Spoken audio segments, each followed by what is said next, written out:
Alright, it's that time again to evaluate a new limited unit. This time around, I'll be telling you the results of my test with Brid Silent Track, or others call her Winter Brid. I've evaluated this into a boss situation where we have either just one team, or Union Raid that forces us to split our supports into different teams, or Solo Raid where we have to split every units evenly across multiple teams. I'll also be telling you whether she's worth pulling for or if she's worth getting duplicates on. Without delaying any further, let's start with this review. Winter Brid's primary draw is against fire advantage bosses. On neutral, she falls flat due to the lack of support skills she can provide. She has a main use that I'd say is useful in fire advantage, and that is either using her as burst 2 or as flex off burst unit.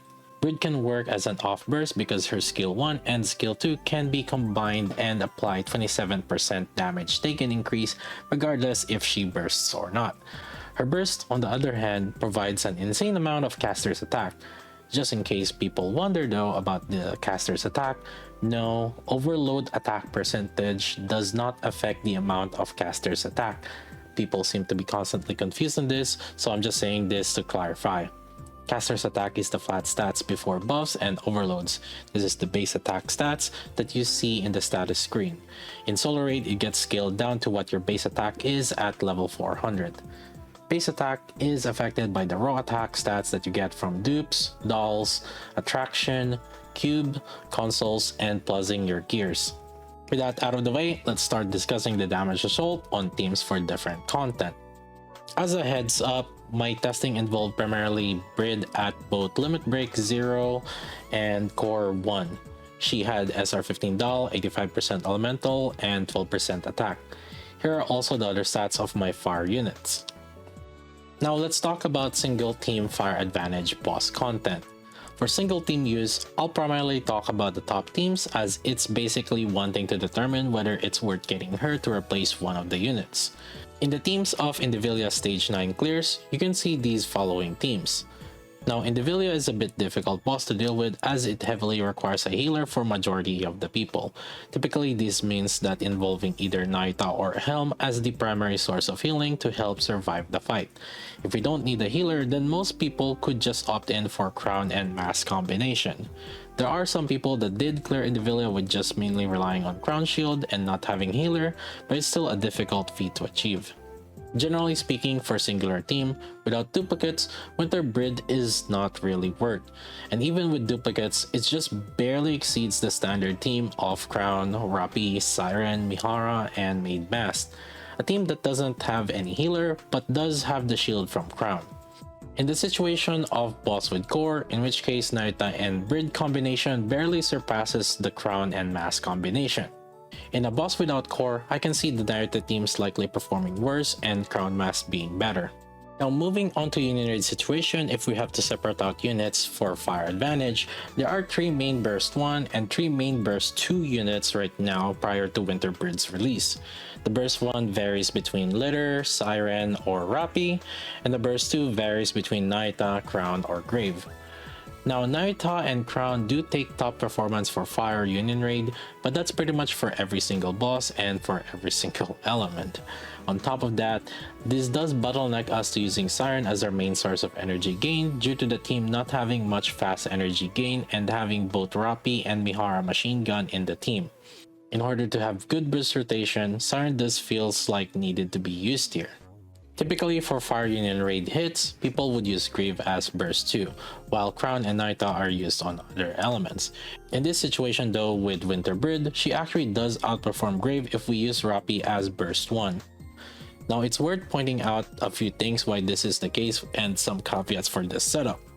Using Winter Brid as a replacement for Grave will make you energy gain slower, so you need to pay attention with your burst rotation as well if you're using Winter Brid.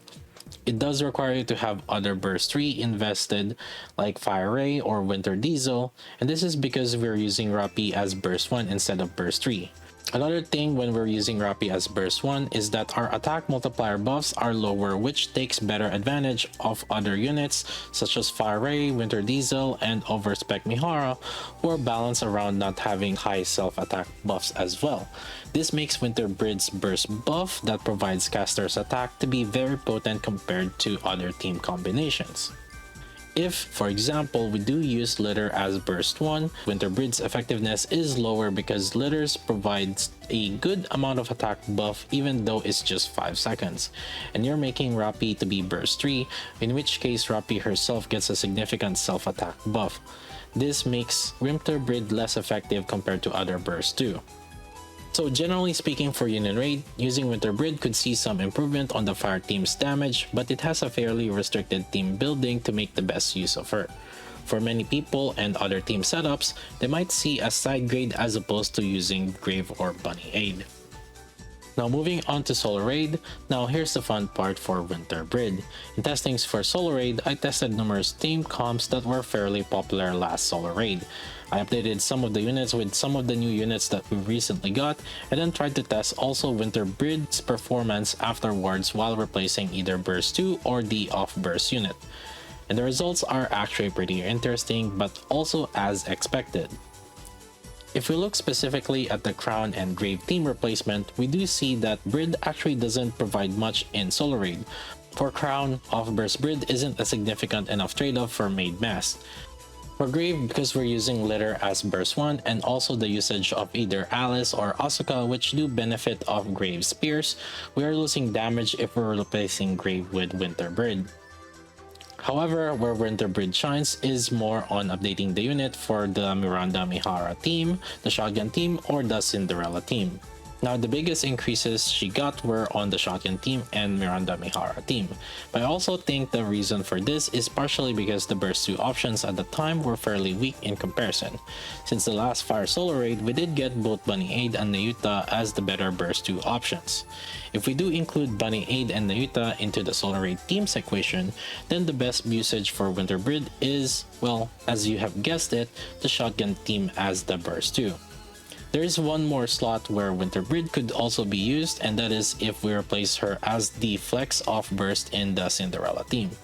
I did also some testing where I used Winter Brid as the burst 2 in the Cindy team, but that combination just doesn't really perform well compared to using Winter Brid as the flex off burst comparatively. Now there is one team that I didn't particularly test, and that is the Absolute team with Tactical Upgrade, Emma, Yunhwa, and Vesti. My main account didn't particularly invest in Emma and Vesti. But with that team though, I do see something overall damage increase around similar to roughly Cinderella's team. In particular, I do think that since we're tied to requiring likely Rouge as our cooldown reduction, that team is not very flexible thanks to Emma not having cooldown reduction on her own. The Absolute team is not gonna function really well or fully with Winter Brid as the flex off burst, and it's kind of forced to replacing Yunhwa as burst 2, which same thing also, it breaks the Absolute team as well. So to summarize Solo Raid for Winter Brid, you could use her as a burst 2 for the Miranda Mihara team, burst 2 for the Shotgun team, or off burst for the Cinderella team. Now moving on, I know some of you are curious about this since her buff actually scales off caster's attack. Is having dupes actually worth for Winter Brid? Well, going back to the results for single team, Union Raid, and Solo Raid, duplicates barely increase your total damage. In some of the Solo Raid teams, here's what it looks like going from LB0 to Core 1, which is for additional dupes including the increase in attraction level. For the most part, getting dupes is mainly for top 50 Solo Raid players, if really anything. For top 200 players, getting at least one copy is recommended as she'll provide a good 10 to 20% damage increase in one of your teams in Solo Raid. For top 3% players, well, there's a lot of decent alternative substitutes to Winter Brid that you won't feel left out if you didn't get her. In terms of single team and Union Raid, technically yes, having dupes of her would make you deal more damage compared to other teams, but in a limited team content, she's susceptible to being replaced as once we get a better maybe 1% support limited units or collab units, Not to mention the alternatives on her, which are Crown and Narita or Grave, aren't too far off in terms of performance depending on the team combination. It takes particular teams and a lot of resources before she's worth replacing other units.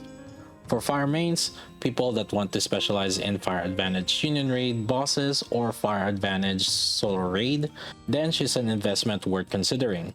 But for general boss use, she is not recommended, especially with how restrictive her skill work is on win bosses. And yeah, that's about it for this unit review. If you guys found this video helpful, make sure to subscribe to the channel and leave a like and comment on the video. Double check anyways, since some of you might not realize you're not subbed yet. More videos to come, so make sure you're not missing out. As usual, we do stream more often on Twitch, so make sure to follow there. If you want to gain points as well for account reviews, make sure to start watching streams on Twitch. I've been unable to stream consistently a little bit lately though because of the ISP issues, so hopefully this gets resolved soon. But anyways, that's about it for now. Thanks for watching, and I'll see you guys next time.